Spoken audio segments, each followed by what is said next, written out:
Hey guys, welcome back to Stop the Shunning. Today I am here with John Muhlenberg and Stephanie McNamara. John is a former Jehovah's Witness elder who left the religion more than 30 years ago, and Stephanie is his wife. She is a passionate advocate for human rights. Together, they work with the Open Minds Foundation and help lead the Stop Mandated Shunning campaign, which is a global initiative backed by robust academic research, survivor stories, and legal advocacy to bring an end to mandated shunning. Welcome to the channel, John and Stephanie. Nice to see you, Bethany. Good to be here. Thank you for having us. Can you tell the audience, John, why it's even more significant that you are on the channel today? Yes, Bethany, this is the first time I am publicly going to explain what has happened to me and my family with regard to mandated shunning. It's been over 30 years that I have been out of that organization, and I have four children, two of whom are still in that organization and therefore shun me. And it caused a lot of pain and suffering over that period of time. But I feel now's the time to say something. 30 years, I have been careful not to come out and offend Jehovah's Witnesses with my apostasy because I don't believe, and it's specifically my two children who are still in the organization, because I was hoping that they, like I did, or their two siblings, would eventually figure this out, that it's not the truth as we were taught all those years, that there is actually a life outside this organization, and perhaps they would open up to a relationship with me and with Stephanie.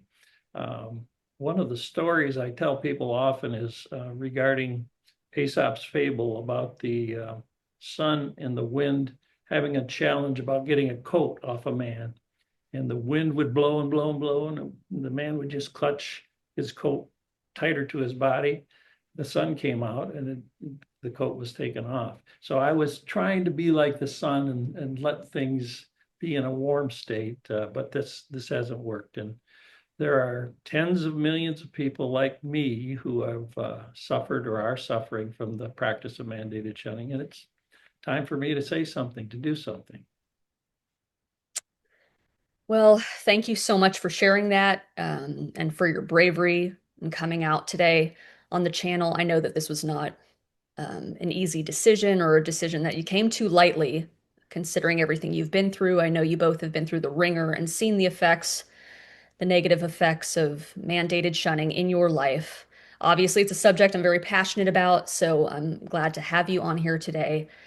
So let's get right into it. John, can you tell us more about your background in the Jehovah's Witnesses? Were you born into it? What was your involvement? And yeah, go ahead and take it away. At 4 years of age, my mom and dad started studying with the Jehovah's Witnesses. And I remember clearly my last Christmas. I was 4 years old, and that was the end of it. We became, as a family, Jehovah's Witnesses. I was one of five other children who were brought into it by my mom and dad.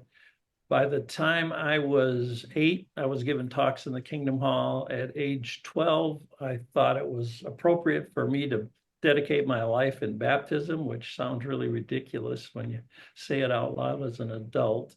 Uh, and after baptism, I progressed. I was always a very good and attentive Jehovah's Witness, practicing all the rules and doing what I could in the preaching work, things like that. At 18, I became a full-time pioneer. The elder arrangement came into effect in the early 70s, and I think I was 21 and made an elder in the congregation. I was a traveling speaker. I had servant positions.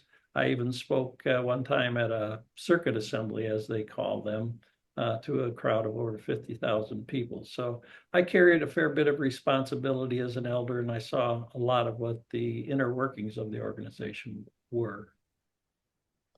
Yeah. And so did you really internalize the teachings of the Jehovah's Witnesses? Did you really in your gut and heart believe that it was the truth, or did you ever have some sort of inkling or doubts as you were growing up in this?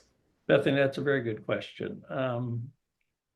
I would say, and I've told people this, I was a 98% believer. I always had a little bit of cognitive dissonance even as a young man. One of the things while going to school, I really enjoyed science, and I was always very curious. And eventually, in my early 20s, contra what the Watchtower Bible and Tract Society would have you do, I started reading things that weren't published by the society.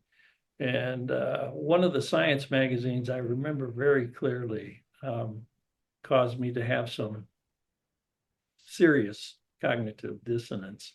And it was an article about drilling ice cores in Greenland. And these ice cores went back at that time 200,000 years. Now they're in excess of 1 million years. But I said, whoa, wait a minute.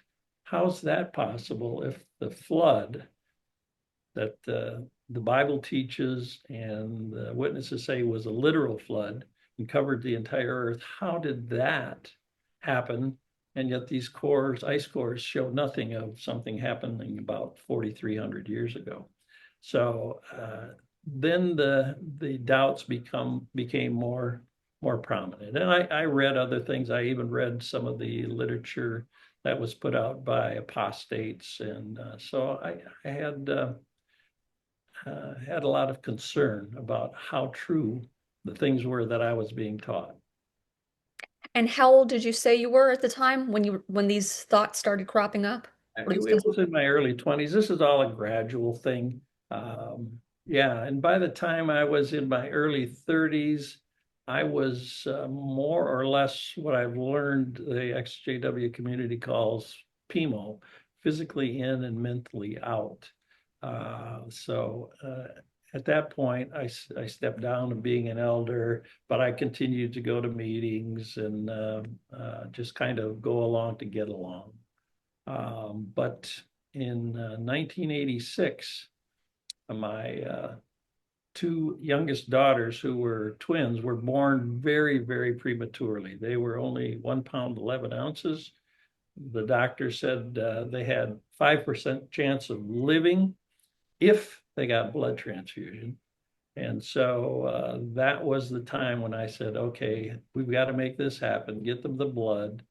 They survived, but at that point, I became what the XJW community calls POMO, physically out, mentally out. That was a big occurrence in my life, and that was the time I really knew that, hey, I'm not going to pretend that I believe this any longer.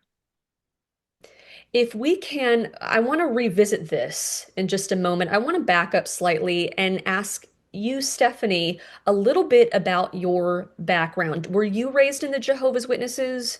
It's not. She's she's normal. That's right. That's, gotcha. You were what we call worldly in the Jehovah's Witnesses. I was and I am, Yes. and plan to remain so. Can you tell us just a little bit about your background? Sure. I was raised in the Episcopal Church, which some people describe as Catholic light.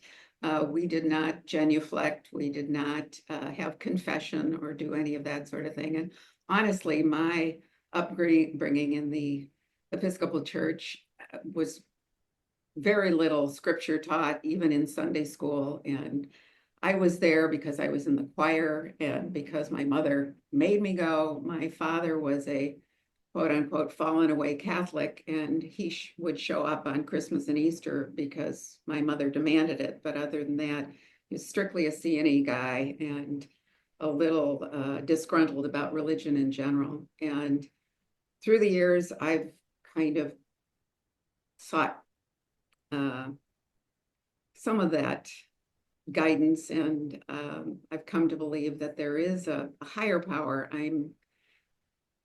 I have trouble with some of the literal ways in which the Bible is interpreted, and I'm really probably more of an atheist than not. And yet I'm open to other religions, and I have always hoped for this, the kind of solace that I see that many people who are devoutly religious get from the thought that they will see their loved ones in another world and that there'll be a better place. I just am not there. I continue to think of myself as a seeker, and we both believe that the Jehovah's Witnesses have the right to believe whatever they wish to believe, that that's their right and their prerogative. What they don't have the right to do is practice mandated shunning, in which they harm the people who don't believe as they do, and they harm families and children and adults and destroy families. That is a really an affront to human rights. And so that is why we have really gotten behind Stop Mandated Shunning as a pair, and worked with that group and with the Open Minds Foundation. In some ways, I've seen it sort of as an end around for John. Instead of doing the confrontation that he's doing now, he felt that working for this organization might, in the long run, help his children to see the light. And I am inordinately proud and happy that he has come to the point of being willing to be out and upfront. My feeling is that silence is complicity. And I understand the reasons why but it allows the JWs to control the narrative. And being held captive by the rules is what I have seen him go through, because he understands the rules and how it will impact his children if they are seen to associate with someone who is an apostate. And so he's been very careful not to provide evidence of that until this point. And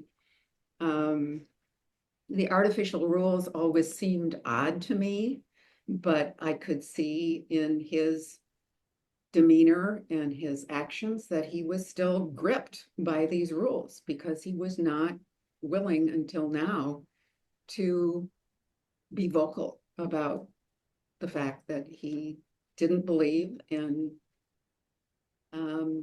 was no longer going to be held in grip by those rules. Let me interject there to the point that next week, Stephanie and I are both traveling to Montreal to participate in the ICSA convention, International Cultic Studies Association convention there. It's a big deal for professionals and victims, professionals knowledgeable about high control religions and high control organizations, and for victims of some of the practices of these high control religions. So we're going to be spending 5 or 6 days there, doing our best to promote a research project that we're behind in helping to sponsor by the University of Roehampton out of London.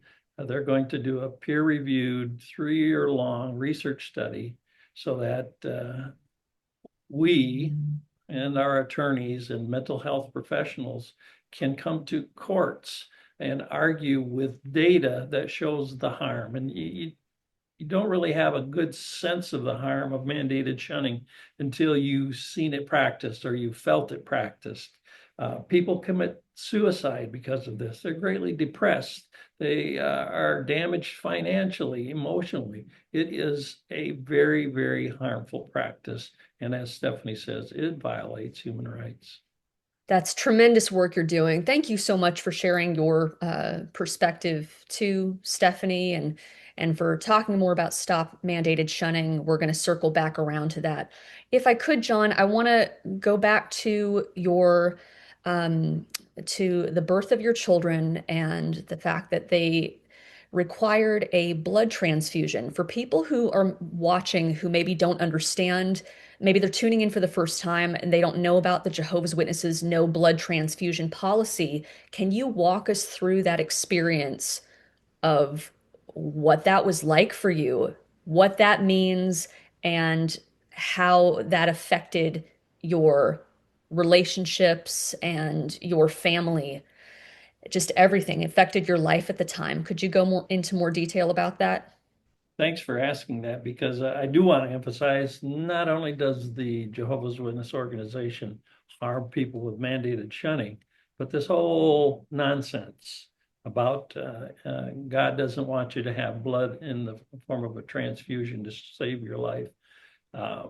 It is very disheartening. Again, destructive. Tens of thousands of people have lost their lives because of this untruth. And in my personal case, as I say, the twin girls were born very, very prematurely, required blood. And it was because I had built up to this with a mindset of physically in, but mentally out. And then physically out and mentally out. I was ready to make the decision, no, these children will get blood, you'll give them a chance to survive. And if I didn't, I don't know how I could live with myself to this day when I finally said, all right, this is not true. This is not what I believe. And if I would have had to look back and seen, hey, I caused the death of these two young ladies, yeah, it would have been very tough for me to live with. And I got to imagine there are, as I mentioned, tens of thousands of other people who struggle with this as part of being Jehovah's Witnesses and thinking that God doesn't want them to have a blood transfusion. Yeah, it's pretty sad.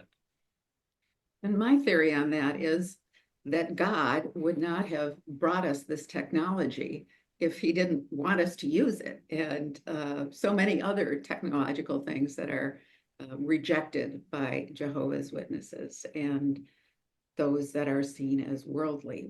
Why would we have an educational system if God didn't want us to be educated? So that whole business about not pursuing higher education because the new world is going to be perfect.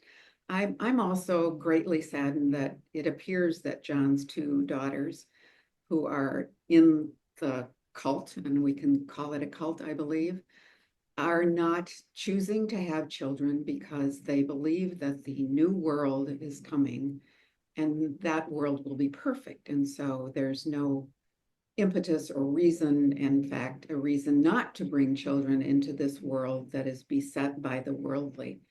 I find that very sad. I find that upsetting.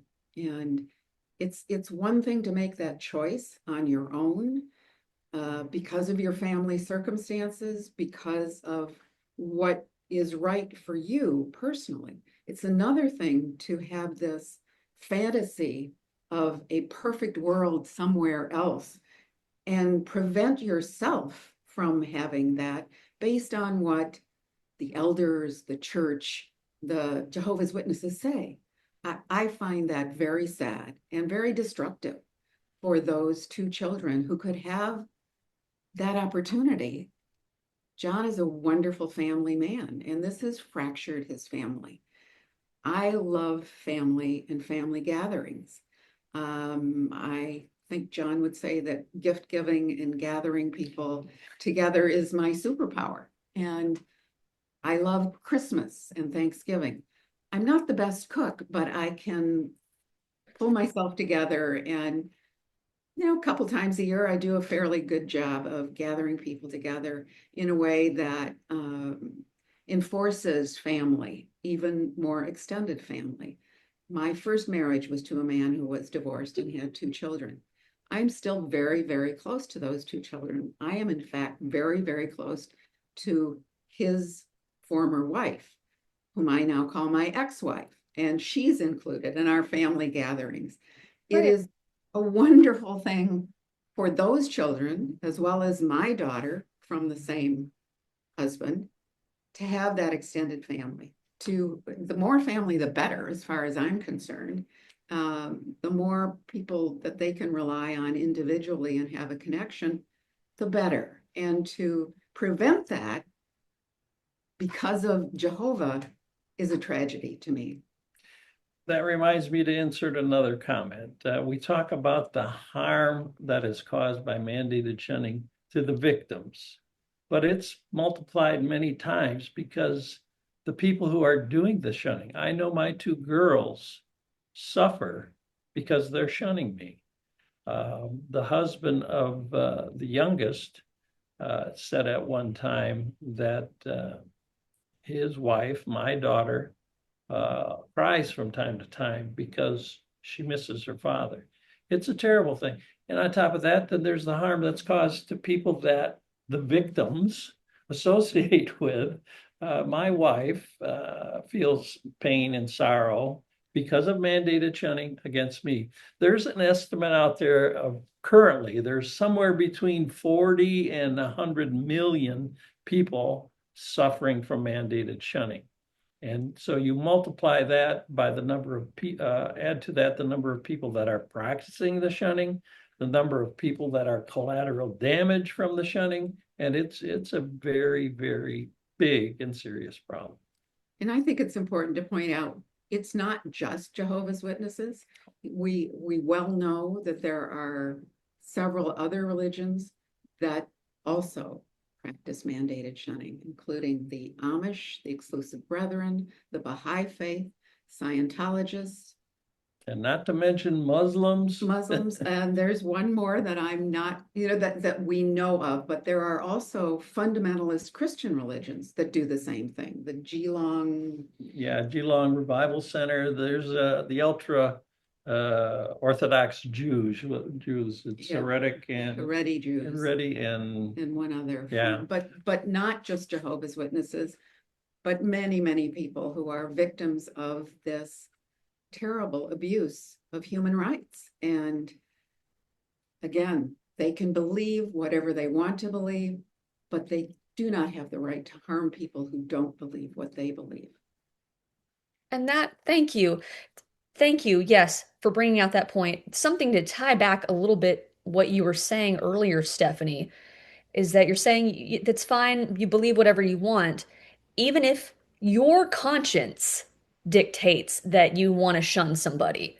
But it's this directive. Any Jehovah's Witnesses, former and current Jehovah's Witnesses who are watching this, know that it's a directive from the governing body, the centralized leadership of the Jehovah's Witnesses that's based in upstate New York. Speaking specifically about Jehovah's Witnesses at the moment.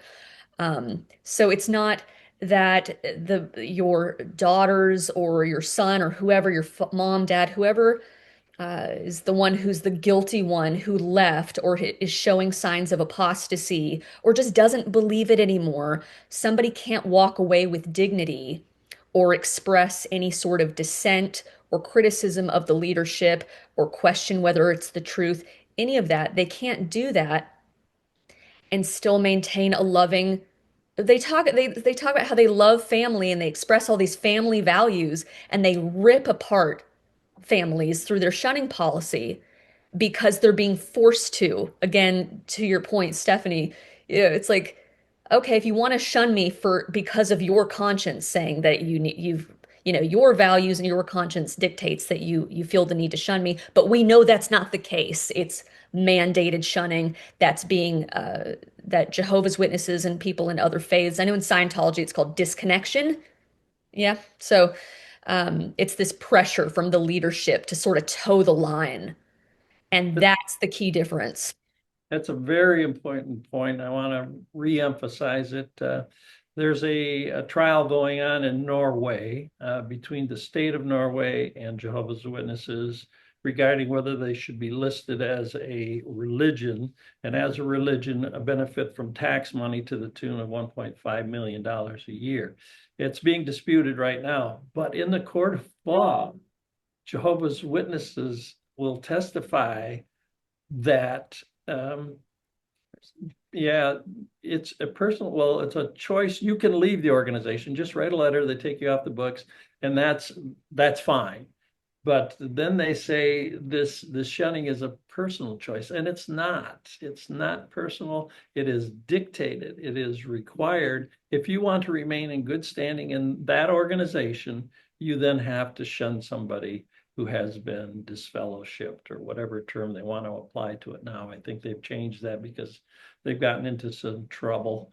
But anyway, it is important to note that this is required. It's not like, hey, I don't like this person, so I'm not going to talk to them. I'm going to shun them. That's my personal choice. No, it's the governing body. It's the power of the elders and the whole congregation that dictates that somebody has to be that way to practice that very harmful thing.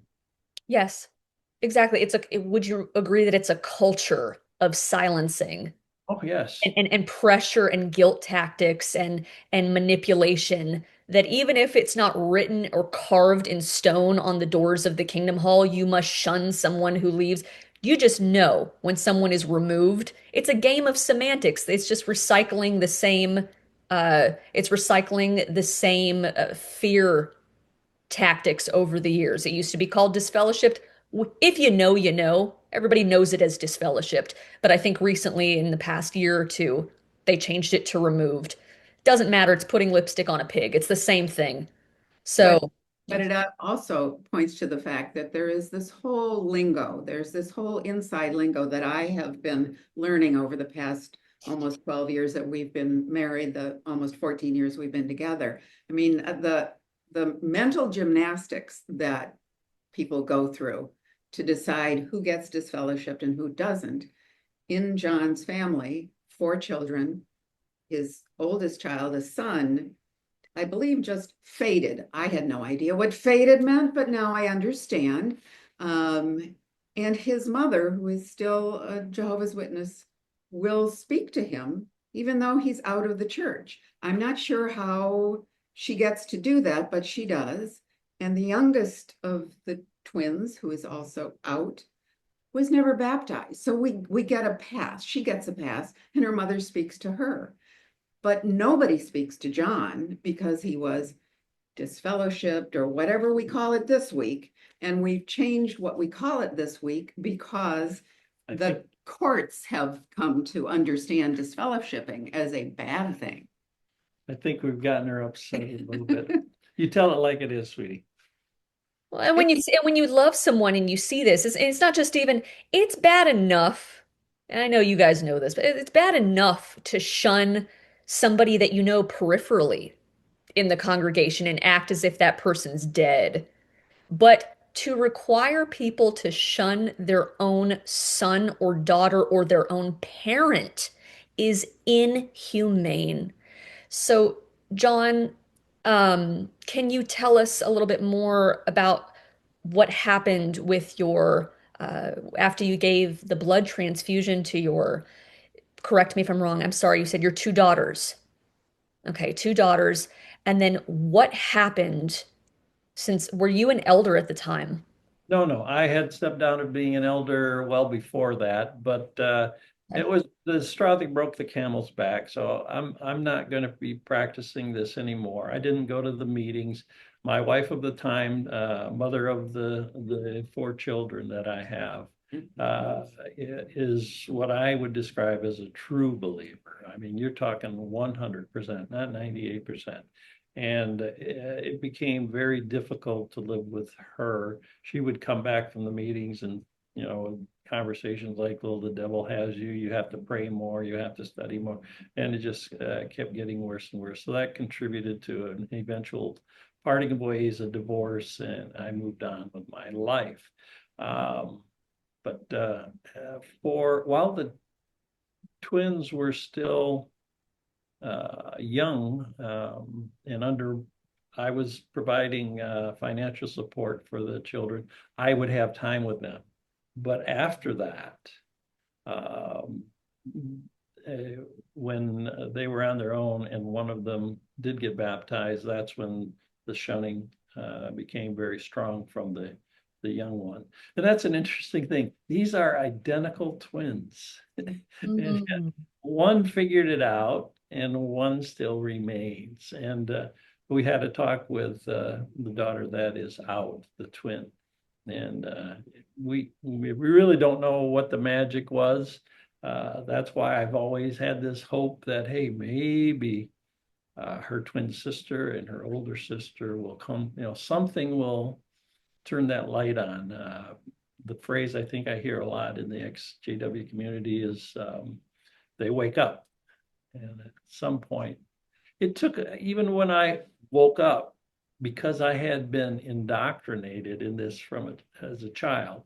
And one of the things I should mention is I was not patting myself on the back, but I was a good kid, and I wanted to please my mother and father. So I did all this stuff. I consumed all this information. I believe this information for the most part, and it takes a while to Deprogram. deprogram, right? Exactly what you have to do. And I also would say that John is one of the brightest people I know, but he absorbed it and took it in and believed it, hook, line, and sinker. Yeah. And so I'm astounded that someone of his mental capacity would have gone on through that many years and believed so strongly, which is a testament to how they capture people, how they prevent them from associating with worldly people. I didn't know I was a worldly person until we got together, but to associating with people who are outside of the religion to the point that they don't get any other information and can't reasonably assess what's true and what is not. This notion of not getting education once again, because the new world is going to be perfect and your job now is still to get out there and proselytize and gather as many people to you as you possibly can. I once asked him, in the 30 years, how many people did you convert? I mean, that's a life's work of going out day after day after day. And I think he had a better success rate than many, but it was Very few. very few. Very few. And I would be curious to know how many people who've been in it their whole life long, how many they have converted. It seems that it is slowly losing momentum for a variety of reasons, and I can only be thankful that that's happening. But waking up for a very bright person and taking more than 30 years to get there, someone who has the capability to analyze and to understand, that's disturbing and surprising. No, I thanks for the compliment. Reasonably well read. I'm not well educated. When I got out of high school, I want to say my mother and father were very reasonable people, and I decided that if I'm going to be a full-time pioneer and be married, I have to have a reasonable income. So in my mind, even though it wasn't of interest to me, I was going to get a CPA degree so I could work part-time, my own hours, and have some income and maybe have some insurance. But I went to university for one semester and I just flat ran out of time. I was full-time pioneer, doing all the things that JWs do with the back then, 5 meetings, studying with people. And on top of that, I was working 3 days in a factory, so I had some income, and then going to school full-time, and I didn't make it. And I was being inauthentic in that if I were to choose a career, it wouldn't be public account or a certified public accountant. So it's another example of how this high control religion hurts people, harms them, but it's nothing in comparison to the harm that's caused by mandated shunning and this whole idea of you shouldn't have a blood transfusion. Well, yeah, exactly. It's like everything in your life has to complement the organization. It has nothing to do with you. Your whole life centers around being one of Jehovah's Witnesses. That's why I've said multiple times on my channel and in interviews that it's not just church on Sundays. And whenever I say that, I joke, not really joke, but like I don't care how people worship. Like that's fine. If you go to church on Sundays, it's just, that's what you do on Sundays and it provides spiritual fulfillment. That's totally cool. But that's not what, as you said, high control groups and a cult earlier, you mentioned Stephanie, it is. If you look at the bite model from Stephen Hassan, who wrote Combating Cult Mind Control, he talks about behavior, information, thought, and emotion control. And Jehovah's Witnesses in each quadrant, there's all these bullet points in the bite model. He says, if whatever group you're a part of, whether it's religious, political, self-help, anything like that, any group that you attach yourself to, if they're hitting these bullet points, you're probably in a cult. And Jehovah's Witnesses hit, I mean, almost every bullet point. It's controlling your medical choices, controlling the flow of information. So discouraging higher education or just anything, what apps you can use or the internet, So it is very, very high control cult. Yeah, it Yeah. was, even your clothing, your grooming, you were not supposed to have sideburns, which I don't worry about now. Sideburns that came below the bows of your glasses. You had to wear white shirts, wear And a now you can, yeah, you couldn't have a beard.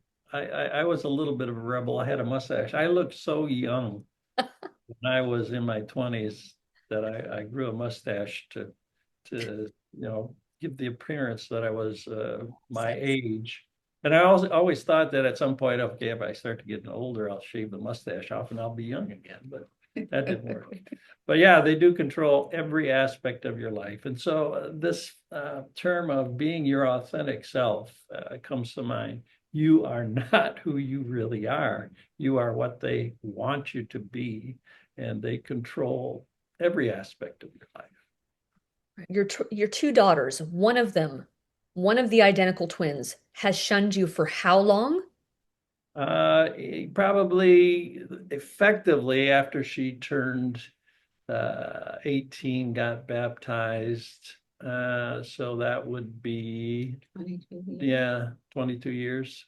I was The born in 86. So yeah. Yeah, they were born in 86. And uh, the eldest daughter was already baptized, so she was pretty well into shunning from the get-go in about 1996, 95, somewhere in there. I'm sorry, just I know anybody who's going to be watching this or listening to this, it is absolutely heartbreaking that you saved her life and now Yeah. she's under such mind control from the organization that I mean, you only did what you felt in your conscience as a father, as any good father would do. Even if I wasn't related, it's just any human being would do what they could to save that uh, The overreach. fragile life. Yep.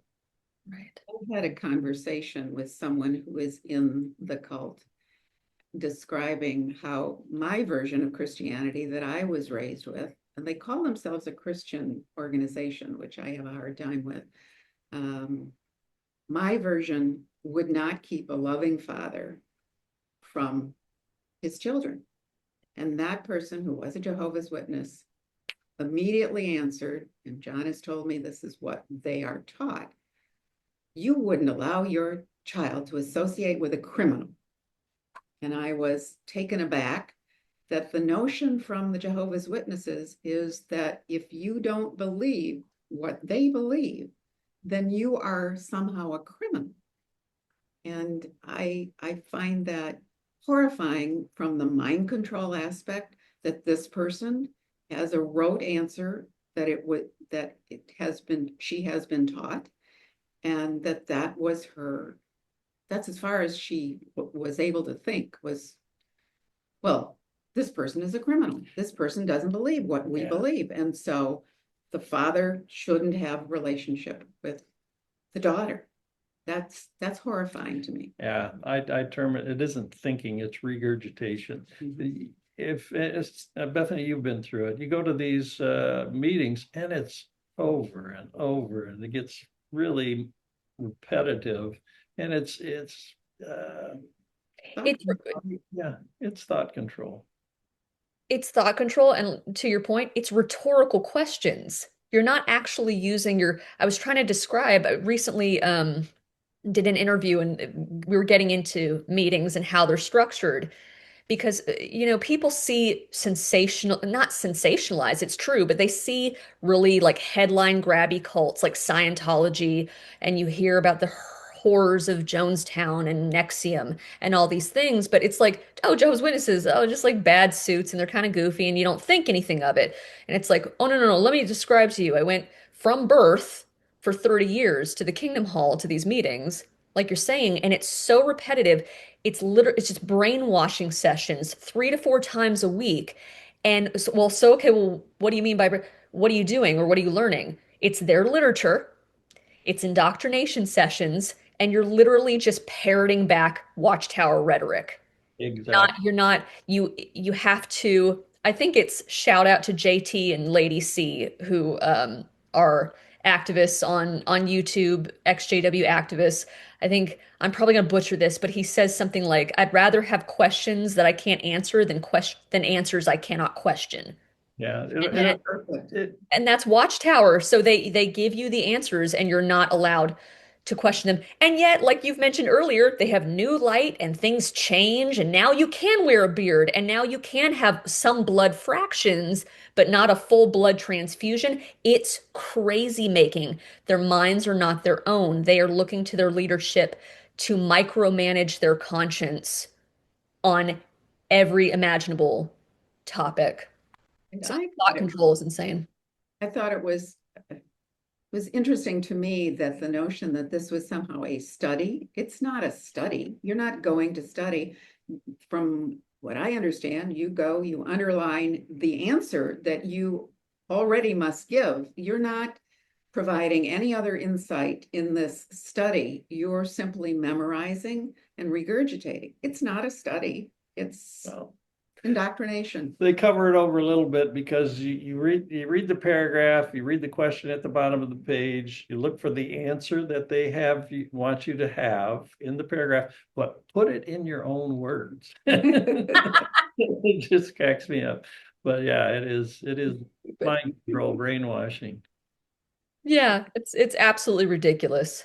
So Stephanie, you've shared your perspective and uh what you saw as an outsider, having that outsider perspective, which is really appreciated because having that up close look, you're like a lot of people, they think like, oh, well, I have a Jehovah's Witness cousin, or my aunt is a Jehovah's Witness. Oh, she's so nice. Or my neighbor's a witness. They seem really cool. But then you having that up close personal relationship with JW family and then seeing the negative effects of their brainwashing, their indoctrination, the mandated shunning, you have a very unique perspective that not many people have unless they're really close to Jehovah's Witness family. And sometimes even then, it's like, oh, I didn't realize my Jehovah's Witness cousin was going through this because that happened with me. So John, after the twins were born and you gave them you signed off on the blood transfusion, what happened after that? What was the journey after that? From that point forward, you were reprimanded or punished or disfellowshipped at any I, point? I was looked on as spiritually weak. I would guess nobody had told me that, but after the birth of the twins, I eventually became physically out and mentally out.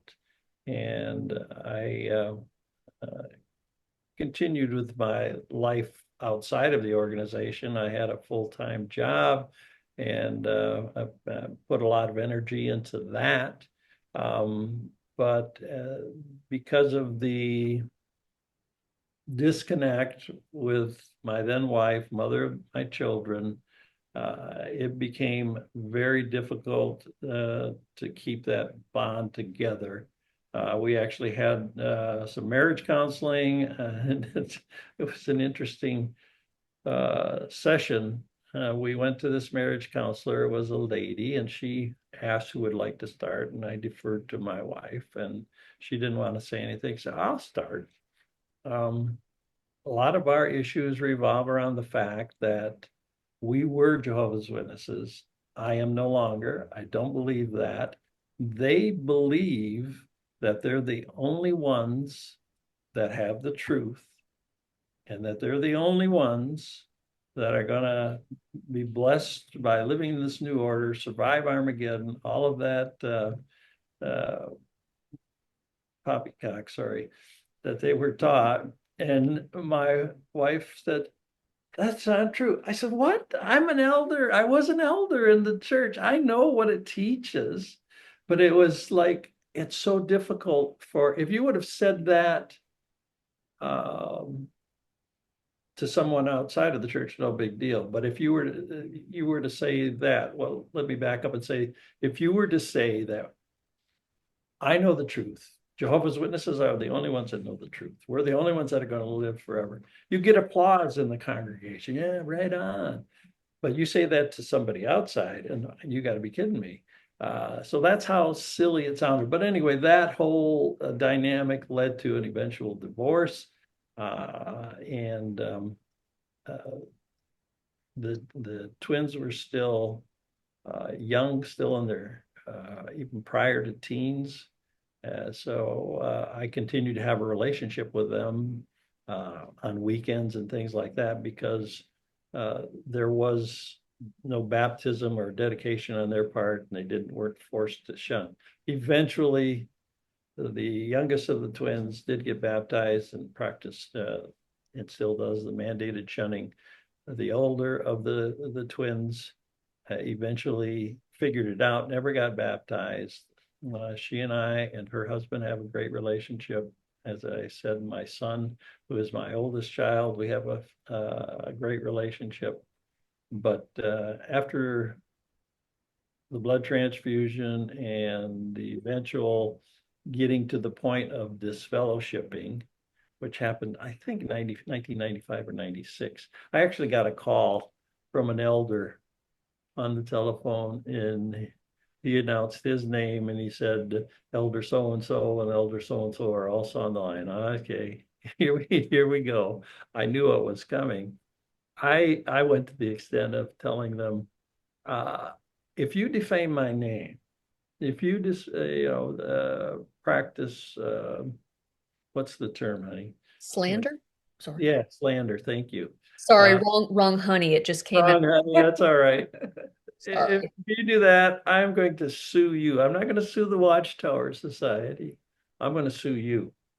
That was a fake, but I never did follow through on that. But that was it was after that I was disfellowship, no longer allowed to have association, or JWs are no longer allowed to have association with me. So that's how that ended. But yeah, after that, just so those who may be in a situation like I was know, um, there's life, there's love beyond that organization. I have had a very good life, a very good career. I met the love of my life, and it's it's not the end of everything when you get out of that organization.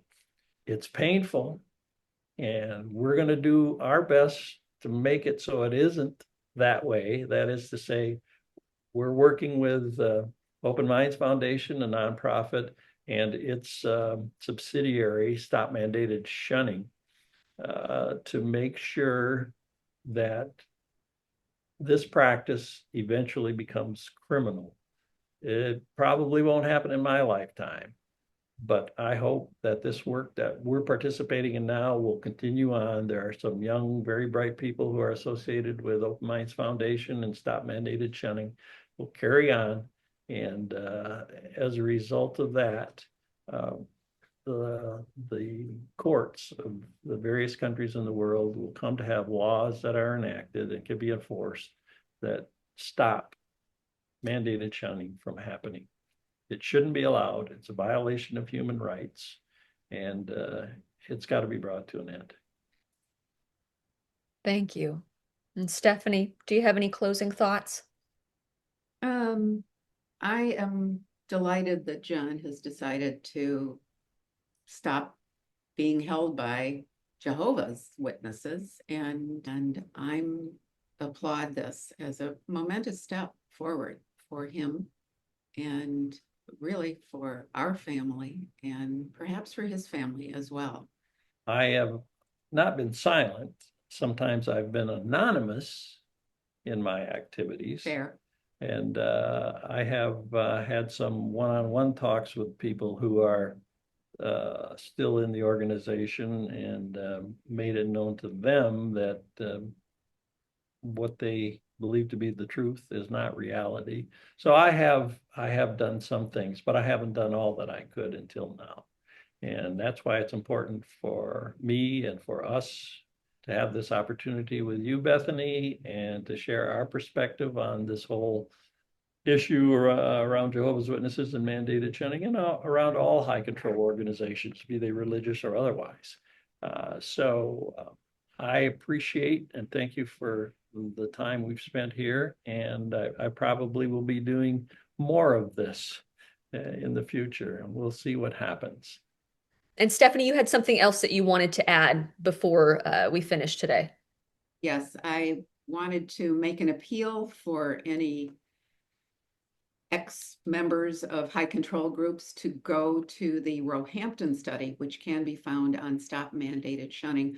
We are looking currently for 460 participants who are willing to take the survey that will help to enforce in courts the illegality of mandated shunning.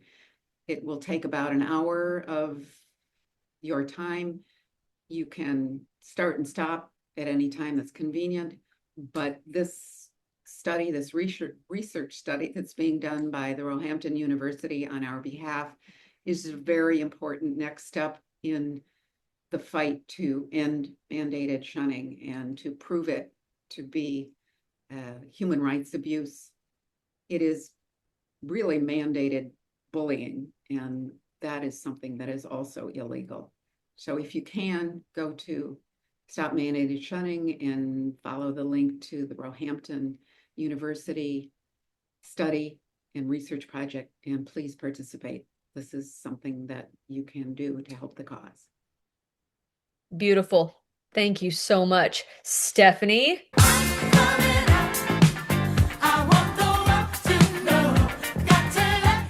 Take that, Watchtower. Well, thank you again so much, John and Stephanie, for being on the channel today. I know that your story will be a major inspiration. You coming out publicly like this and dismantling Watchtower's grip on people and their lives through the shunning policy, John. Thank you so much. And Stephanie, for sharing your perspective as somebody who loved somebody and loves somebody who has been going through this and has seen the negative effects of shunning. Hearing your perspective will be appreciated as well. I will leave a link to the Open Minds Foundation and Stop Mandated Shunning in the bio below. If you enjoyed this interview, please like, subscribe, share. It helps get the word out and help stop the shunning grow. Thank you guys so much for watching, and I will see you next time. Thank you, John and Stephanie. Thank you, Thank you. Bethany. Bye.